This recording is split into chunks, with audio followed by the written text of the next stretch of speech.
재개발이라는 것이 그러니까 어떻게 보면 그 한 사람 한 가정의 평생의 노력이 들어간 이제 그런 것이고 그 재산을 집을 걸고 하는 것이기 때문에 그냥 또 다른 외부의 누군가에게는 손해나 뭐 이득이나 이렇게 볼 수 있겠지만 이 살던 이 사람은 그 전체 인생이 걸린 것이 잖아요. 그런데 어쨌든 간에 그렇게 기대 심리로 시작했다가 나중에 정확히 알게 될 때는 상당히 뭔가 돌이키거나 선택하기 늦은 시점이다. 이것은 굉장히 매우 심각한 문제라고 보여집니다. 왜 정보가 충분히 공개되지 않을까요? 투명하게 공개되지 않을까? 이런 의문이 드는데요. 지금 그 삼성나우 취재팀에서 탐사 취재 중인 곳의 사례를 보면서 이야기를 이어나가 보고자 합니다.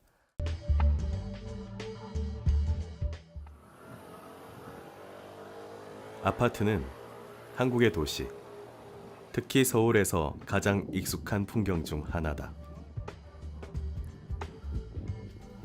과거에는 아파트촌이 밀집된 지역과 주택가가 밀집된 지역이 나뉘어져 있었으나 최근에는 서울의 거의 모든 지역에서 아파트가 없는 곳을 찾아보기 힘들 정도이다. 기존의 주택가를 허물고 고층 아파트 단지를 짓는 뉴타운 재개발은 시민들에게 필요한 주택을 공급하고 도로나 공원 등을 정비하여 낙후된 지역을 발전시킨다는 논리에서 추진되어 왔다. 하지만 이러한 재개발 과정에서는 어떤 지역에서든 수많은 문제점이 제기되고 분쟁이 있어 왔다. 강제로 토지를 수용하고 철거를 하기 때문에 거주자들은 공사 기간 동안 이사를 가야 하며 이 과정에서 주변 지역의 전세가가 크게 상승하기 때문에 세입자나 저소득층은 대부분 집세가 더 저렴한 외곽으로 밀려나게 된다. 또한 재개발이 되더라도 분양가가 매우 높아 집을 소유하고 있던 원주민들도 거의 대다수는 새롭게 지어지는 아파트에 들어갈 수 없게 된다.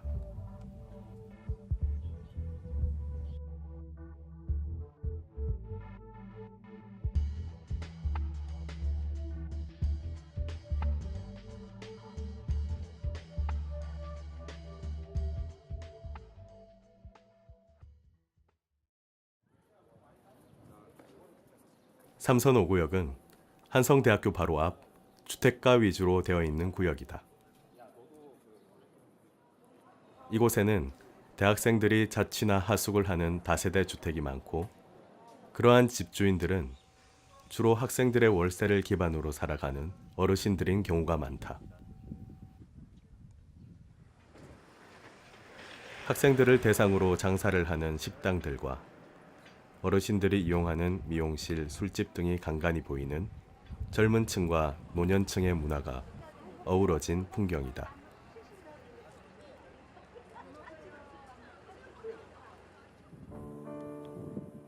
삼선 5구역의 재개발이 추진된 것은 상당히 오래된 일이다.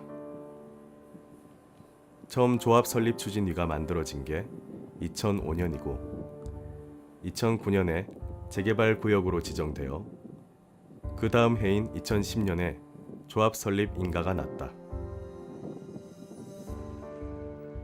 하지만 그 이후 재개발의 진행 속도는 지지부진했고 그 사이 삼선동의 다른 구역들은 재개발이 해제되거나 주거 재생으로 전환되었다.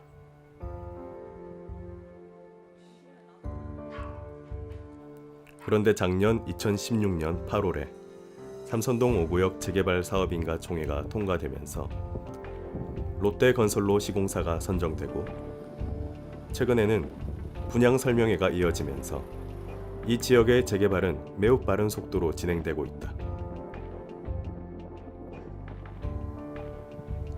과연 이 지역에 사는 주민들은 재개발이 구체적으로 어떻게 진행되고 어떤 단계에 와 있는지 잘 알고 있을까?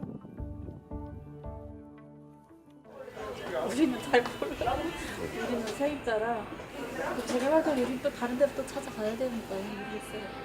재개발 된다 하는 건 알고 있지. 아는데 뭐 언제 뭐 어떻게 된다는 그건 확실한 건 모르겠어요. 뭐 밤날 뭐 내년에 된다, 뭐 언제 된다, 뭐 그 말만 있지. 우리 처음 여기 올 때부터 그런 게 여태 그랬는데 뭐. 입주하기 전에 부동산에 가서 이제 그런 제가 너무 잘 몰라서 물어보는데 거기 재개발을 할 수도 있다. 그리고 빨리 나가야 될 수도 있다. 뭐 이런 식의 얘기를 정말 간단하게 들었어요. 근데 뭐 언제 되는지도 몰랐고 그분들도 잘 몰랐어서 그냥 저는 오기로 결정했죠. 언제 어떻게 뭐 저에게 어떤 영향이 미쳐질지 이런 거에 대해서 사실 생각을 잘 못 해본 것 같아요. 네. 여쭤봐도 그 필드에 있는 분들도 저에게 얘기를 잘 못 해주시니까. 그 전에는 이제 뭐 재개발 된다는 얘기가 있는데 뭐 쉽게 되지 않는다는 식으로 말씀하시더라고요. 그래서 뭐 안 될 것 같다는 생각으로 뭐 되게 오래 전부터 재개발 얘기는 있었는데 안 될 것 같다는 생각으로 저도 뭐 들어왔는데 지금 요즘 막 조사하시고 그러셔서 이 재개발 진짜 되는지 안 되는지 저도 갈피를 못 찾겠더라고요. 사업시행 인가까지 났고 여기서 발해청이 될지 안 될지 아직 모르겠어요. 큰애 태어날 때 분양, 그러니까 재개발한다고 오고 지금 애가 14살이니까 14년 정도 된 거죠. 구청에서는 뭐 지금 뭐 분양이 되냐 안 되냐는 떠나갔고 그 70%가 넘었으니까 분양 신청서를 받을 거냐 아니면은 뭐 돈으로 받을 거냐라고 선택만 하시면 된다고 말씀을 하시고, 근데 전 세입자인데 세입자가 저희 애가 지금 14살이거든요. 근데 그때 한번 조사를 하고 계속 그걸 기다리고 있었는데 그러고 나서는 아무 조사가 없었어요. 그러니까 지금 뭐 어떻게 될지 안 될지도 세입자들은 전혀 알 수가 없는 거죠. 난 이렇게 아픈 사람이 내가 89세야. 이게 내가 어디를 잘 가겠어. 곡괭이가 이만한 걸 요만해도록 내가 파고 이 집을 진 거예요. 그런데 이제 다 늙어갖고 죽게 되는데 이사를 가라면 어떡하고 내가 어딜 가고. 난 이렇게 아픈 사람이 내가 89세야. 이게 내가 어디를 잘 가겠어. 곡괭이가 이만한 걸 요만해도록 내가 파고 이 집을 진 거예요. 그런데 이제 다 늙어갖고 죽게 되는데 이사를 가라면 어떡하고 내가 어딜 가고. 어떤 사람은 복덕방에다가 뭐 어떻게 해갖고 뭐 집을 팔겠다고 다 내놓은 사람도 있다고 그러고 한 평에 1,500씩 해서 다 집을 판다는 사람도 있고, 이자 그 뚱뚱한 아주머니는 난 죽어도 안 판다고. 안 팔고 기다리고 계시는 거예요, 네. 그냥? 왜 남의 집을 갖다가 사줬냐, 이걸 만들어줬냐, 왜 남의 집을 값없이 막 헐라고 그러냐고. 내 집을 왜 가지고 마음대로 흔드냐고. 이게 민주주의냐고. 집 보고 가는 것도 자세히 보지 않고 그냥 밖에서 실제 보고 가고 지금 마음대로 그래요. 나는 솔직히 반대긴 반대인데 어쩔 수 없으니까 분양 신청하긴 했는데 진짜 불만이요. 우리는 뭐 지어가지고 88년도 지어도 우리 아저씨가 꼼꼼히 잘 하니까 살기는 세상 편해요. 근데 뭐 이거 이렇게 재개발 해가 가고 나면은 뭐 돈이 없어 들어갈 수가 있어야지. 저 적당히 낼 금액만 들어가면 비싸지 않고 많이 달래지만 않으면 괜찮죠. 그리고 얼마 들어간다는 것도 지금 나오질 않았는데 그래고선 자꾸 도장을 찍어달라니까 그 신청을 하라니까 그게 문제도 됐어요. 분양금만 알려줬다는 얘기예요. 네. 조합에서. 그러면 재산 평가는 얼마가 될지를 모르고 분양금은 1,630만 원 나와 있고, 그렇다면 나중에 분양금이 잘못됐을 경우는 새빵살이가 하는 날이에요. 그런 게 궁금하죠. 그걸 확실히 얘기를 했는데 옛날에 1구역에서는 그래 안 했거든요. 다 알려줬고요. 아, 근데 1구역은 구청에서 바뀌었대요. 1구역은 어떻게 했습니까? 어떻게 해요? 알려줬죠, 미리. 알려주고 네, 알려주고 분양 신청을 받고. 분양은 730이다. 조합은 분양은 740, 1만 분양은 900원 받아. 이 얘기를 했으니까 그걸 알아듣고 내가 맞춰서 몇 평짜리 가면 되고 맞겠구나. 근데 그냥 재산평가를 해주니까. 근데 이거는 안 하니까 구청에 가서도 법이 바뀌었다고 안 해준단 말이에요. 종전평가, 자산평가가 나온 상태에서 내 재산이 얼마인지를 안 상태에서 이 정도면 내가 25평에 들어가겠다 혹은 35평에 들어가겠다 아니면 나중에 뭐 현금 청산을 하겠다라고 판단을 할 것 같은데 그게 없는 상태에서 그냥 이제 그 모인 상태 분들도 그냥 깜깜이라고 말씀을 가장 많이 하세요. 모르는 상태에서 그냥 그러니까 투표로 지금 뭐 대선이 코앞인데 투표로 예를 들자면 1번 기호에 누가 나왔는지 2번 기호에 누가 나왔는지 3번 기호에 누가 나왔는지 모르는 상태에서 좋아하는 숫자 찍으세요 이거하고 비슷하다는 것 같아요. 감정평가에 알려줬습니까? 안 알려줬다니까. 그러니까 그걸 전부 다 사람들이 물었는데 하나도 모른다고 안 가르쳐 주더라니까요. 그거를 두 분 다 사람들이 다 그게 궁금하지요. 두 번을 가셨어요? 그럼요. 두 분 다 궁금한데 다 물어보는 게 주로 그런 거 물어보더만 아저씨들이. 그러니까네 안 가르쳐. 6월달 좀 돼야 안 돼. 그러니까 이게 자기 그게 돈이 만약 내 생각인데 분양가를 이제 알아주면은 이게 돈이 적으면은 다 신청을 안 할 수 있잖아요. 응? 그거 물어보고 찍어야지. 안 할까봐 안 할까봐 그걸 안 알려준 것 같아. 무조건 하고 분양 신청부터 받고 보자 이 식인 것 같아. 내 생각은. 저희가 팩스로 보낸 공문 받아보셨어요?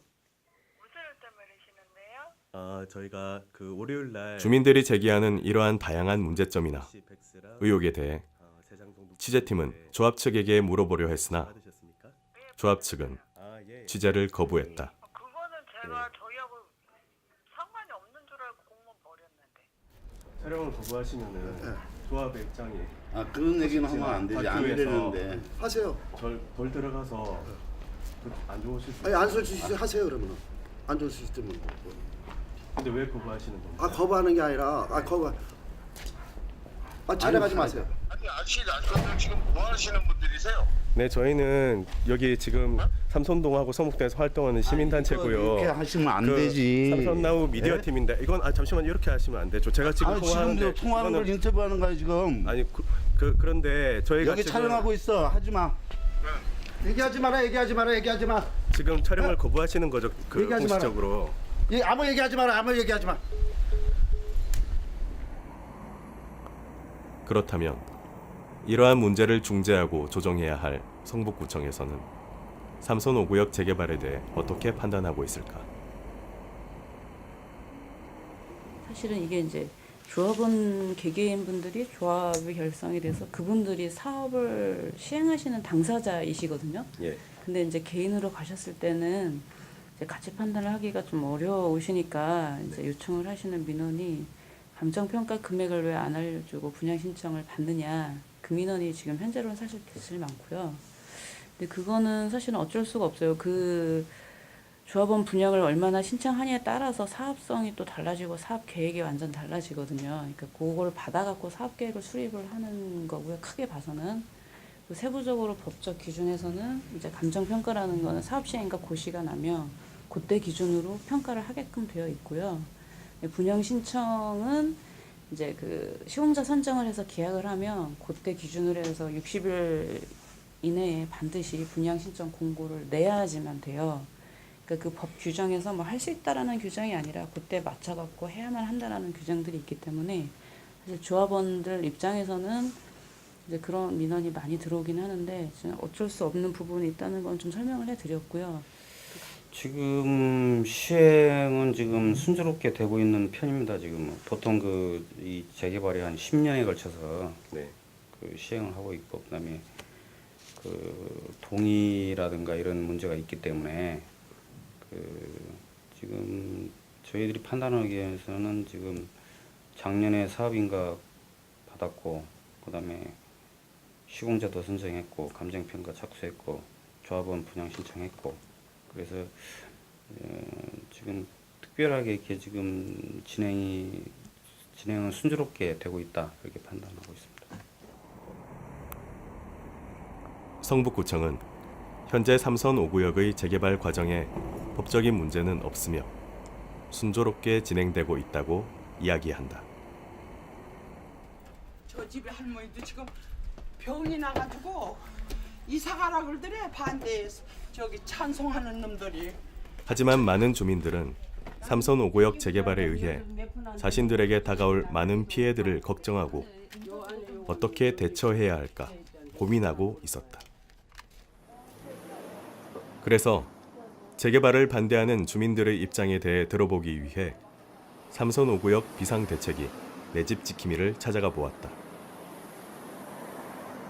분양을 하려고 이게 재개발이 가려고 그러면 첫 번째가 내 재산 평가를 얼마 정도 받고 거기에 자금 계획을 맞춰 가지고 분양을 할지 안 할지 판단을 해야 되는데 그 정보가 아무것도 없다는 얘기예요.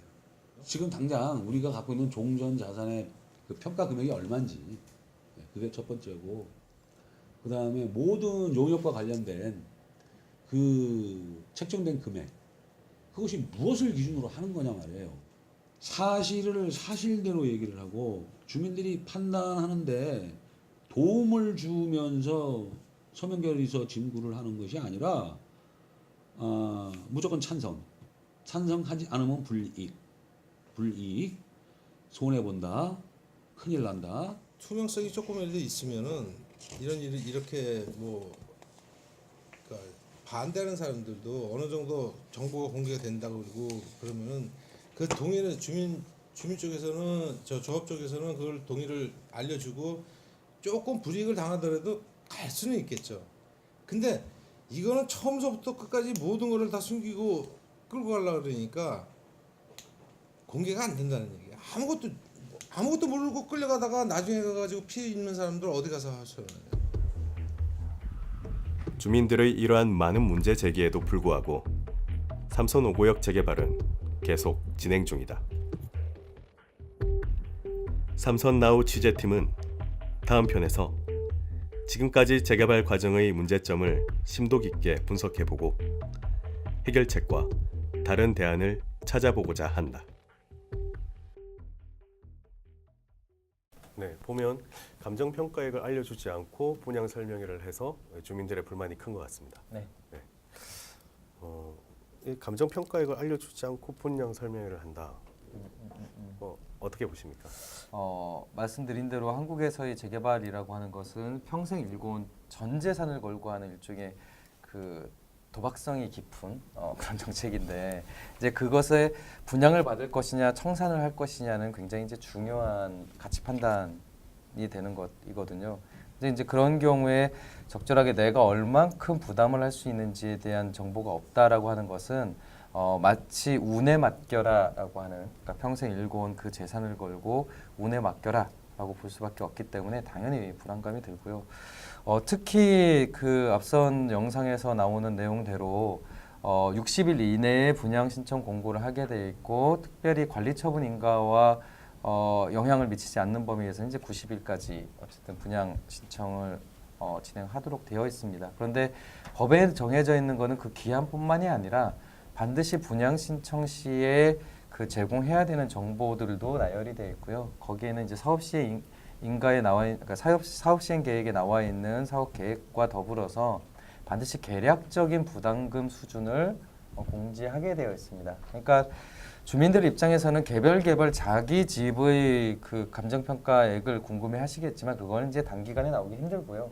그래서 통상적으로 기준지 중심의 그 대략적인 감정평가를 진행하는 것이 이제 일반적입니다. 그래서 저는 지금 저 영상에서 나오는 것처럼 기준지 중심의 감정평가를 통한 어떤 계략적인 부담금 수준도 언급이 되지 않는 것은 이야기가 좀 힘들고요. 요거는 감정평가사를 통하면 굉장히 간단하게 나올 수 있습니다. 이게 개별 감정평가액을 산정하는 것이 좀 복잡한 것이지 주요한 주거 환경의 특징이나 가로에서의 특징을 고려해서 보통 한 5개에서 6개 정도 기준지를 잡아서 이제 이렇게 블록화해서 대략적인 부담금을 알려주는 것은 크게 어려운 건 아닌데, 아마 일선 구청에서나 혹은 일선 조합에서는 좀 이 사업을 좀 빨리 추진하고 싶은 욕심에 좀 다소간 그런 절차들이 부족한 것이 아닌가, 이런 생각이 좀 드네요.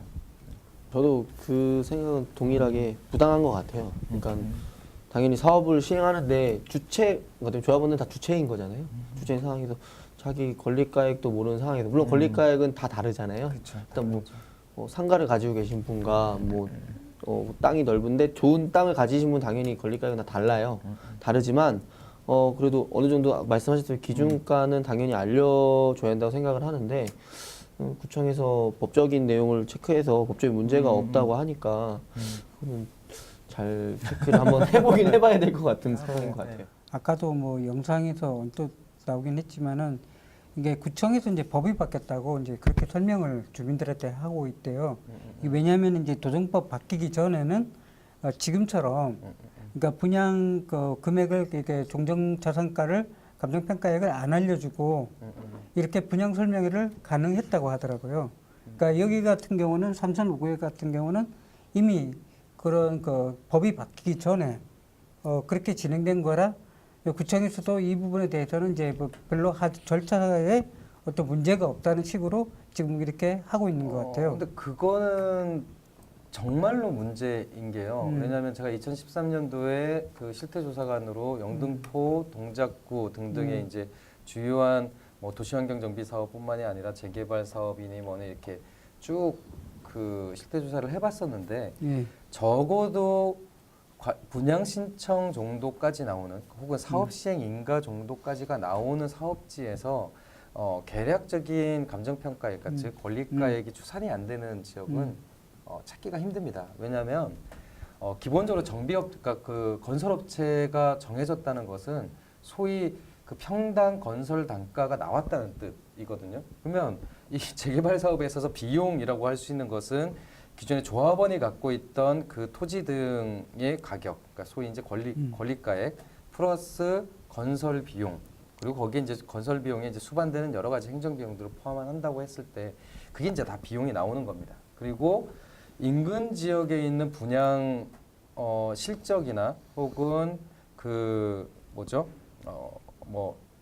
그 경매나 이제 이런 것들을 통해서 대략 비슷한 지역의 분양가, 그러니까 종후자산가를 추산할 수 있습니다.